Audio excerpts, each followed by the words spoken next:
Gilaumang dili na magkulang ang mga nagabiyahing bus units gikan Davao City padulong sa Maragusan, Compostela Valley Province ang Litsugod ugma. Dunay dugang units nga pabiyahion sa maong ruta. Samtang gisugdan na sab sa LTFRB ang pagdawat og aplikante alang sa franchise sa unom ka bagong ruta sa Davao Region.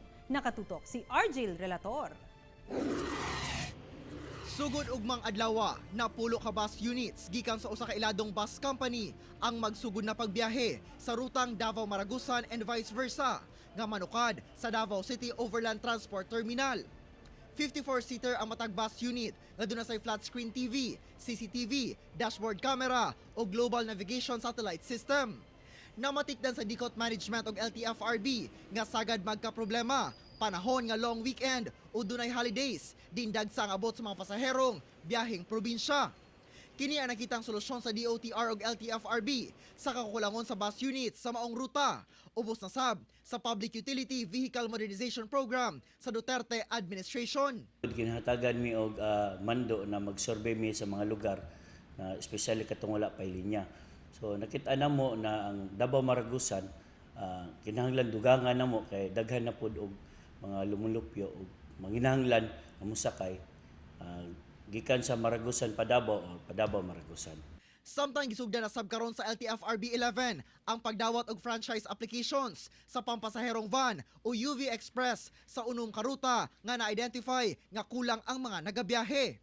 Ang mga bagong ruta mao ang Pantukan Comval paingon sa Lupon Davao Oriental, Lupon paingon sa Mati City, Lupon paingon sa Governor Generoso, Tagum City paingon sa Pantukan, Davao City paingon sa Santo Tomas Davao del Norte ug Davao City paingon sa Katiil Davao Oriental via Comval. 15 ka unit sa van matag ruta ang open for franchise apan kinahanglang usa lang ang operator. Gawas lang sa Davao Katiil nga ruta nga 12 ka units sa public utility bus. Pag survey ani nila nakit-an na dugangan og mga units. So pasa na mo ni sa central office para sa approval. Nya karon ang central office gibalik sa mo ang gi-approve ni nga linya. Kay nakit-an nila nga kinahanglan na idungag nga mga franchise para maserbisyuhan ang atong mga commuters.